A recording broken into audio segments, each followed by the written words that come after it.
Hey, what's going on, everybody? Welcome back. Happy Saturday. In this video, we are looking at the NBA slate for tonight. Only 5 games starting at 7 o'clock. We also have some other sports going on, UFC, golf, round 3. So it should be a busy day still. And I also have some news to share with you guys. So didn't have a video out yesterday. I was working on starting a Discord for sports betting and prize picks.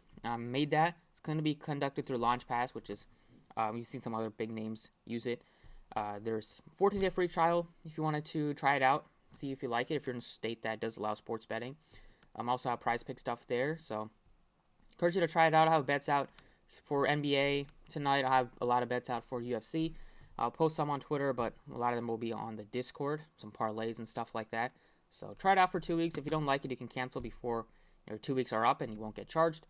Right now we just have gambling and prize picks channels here. I'll add more as we continue to grow. We have like 25 people. I just made it last night, so we'll see how much we can let it grow, and I want to build a community with sports betting. Like I said, going to be more and more popular as anybody can win the same amount on sports betting, whereas there's only 100K prize on most nights on DraftKings and stuff that people are splitting or just one person getting it, whereas we can all win the same amount on props and parlays. That's why it's going to continue to be. I think it's definitely going to overtake DFS at some point when all states are able to make bets legally.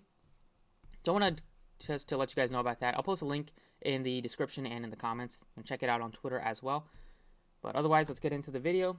If you enjoy the content, appreciate it. Hit the like button, subscribe if you haven't already. There's only 5 games. I'll run through it pretty quickly. We have some obvious spots to target.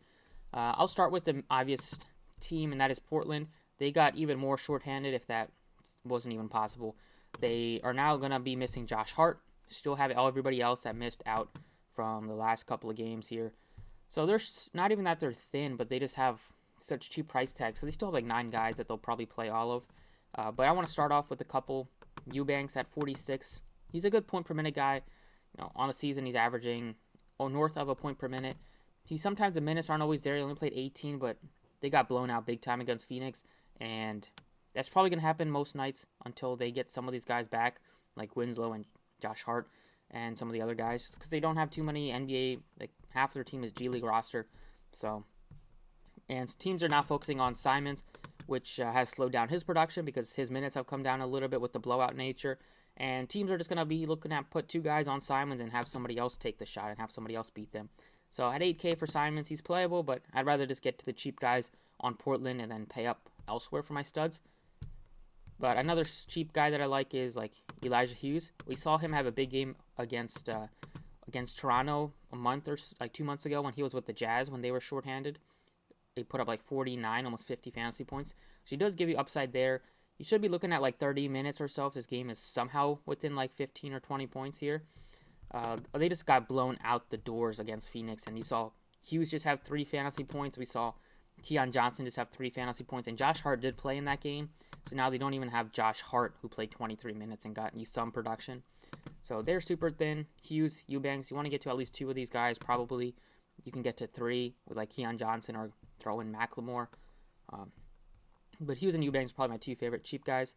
In terms of the pay-ups here at point guard, you have Harden at 11-7 going up against Miami. Sixers continue to roll, but tough matchup here. I think I like the cheaper guys better, like Murray and Ja Morant. I want to try to build around some of the expensive point guards because we have value at other positions. So, like Murray and Ja Morant, they both give you great matchups here. Both play a lot of minutes. Both give you triple-double upsides, especially DeJounte Murray going up against a fast Charlotte team. And then even Ja Morant has just done everything for the Grizzlies, making a case for MVP over the last month, surging ever since basically he's been awesome even heading into the break, but since the break has concluded, we saw him put up north of 40 3 times already. He's gotten close with 38 last game. Plays big minutes, takes like 25 to 30 shots, gets you a lot of assists, rebounds. Just a lot to like. Such a fun player. Easy matchup against Orlando. Only concern you have is a blowout with Orlando being on a back-to-back. Don't really see too many cheap guys at point guard besides Tyrese Maxey. Gives you some upside there. You could look to Gabe Vincent. Maybe look to Malik Monk. But I like the pay-ups at point guard, which is why I plug in 2 of them. At shooting guard, you have Edwards questionable. I don't think he'll play today. It's a back-to-back. He missed last game, and they're playing Portland at home, so they should be able to beat Portland easily with that roster without Edwards. So I don't think they'll try to force it. If they don't have Edwards, then you have a great value here in $3,200 Malik Beasley. He's the same price tag as Keon Johnson, so if you didn't want to overload on the Portland guys, you can plug in Beasley as an easy pivot, a guy that does give you north of 30-point upside. But he's shooting the three-point ball really well recently and gets more minutes, more usage without Edwards. Small forward, I like Hughes as my cheap guy. I'm not looking at James at 11-2. I guess the most expensive guy I would look at is Jimmy Butler if he does play. But he's been really struggling. I don't know. He's been tough to trust. And then the mid-range value, you don't have too much guys in the mid-range besides Desmond Bane at 58. The value pick is just going to be Hughes for me. Power forward, Jimmy Butler's your most expensive guy. Wendell Carter is questionable. He missed last night. If he's out, then plug in like Okiki. You can look into Mo Bamba. Looks better. But I'm going to go ahead and put in a mid-range pick here, and that's $6,100 for Jaren Jackson. Him and Ja Morant, they both look great on the Memphis side. Even throwing Desmond Bane in the mix. But we saw 36 minutes out of Jaren Jackson last game, even though tough matchup against Boston, but he was able to stay out of foul trouble for most of the game, which let him play 36 minutes. Sometimes that's not the case with Jaren Jackson. He easily gets into foul trouble. But he's going up against a Mo Bamba, Wendell Carter front court, two guys that like to shoot a lot from the outside. They're not guys that try to draw fouls. So hopefully he's able to stay out of foul trouble. If he is, at this price tag, you should be looking at least 30. We've seen him put up 40, 45 very easily if he has a great game with the blocks, and he's been shooting the ball great at times with the three-point ball. So going with these 6 leaves you with like 59 for the last 2 spots. We might get some changes throughout the day, but we're definitely going to be looking to get to a couple of Portland guys. I like the pay-ups at the point guard position. Beasley looks like a good value, and then you can throw in Jaren Jackson as a mid-range pick. So that's it for DraftKings. Let's go over to FanDuel. So on FanDuel, I already have the picks on the screen because the second time I'm making this video, the first time somehow the audio didn't record. But Murray looks great at 96 as my point guard pick. He's cheaper than he is on DraftKings. He's cheaper than like Steph Curry, Ja Morant. So I'll probably rank it Murray, then Ja Morant, then look at like LaMelo Ball. Other picks would be D'Angelo Russell at 78 if there is no Edwards.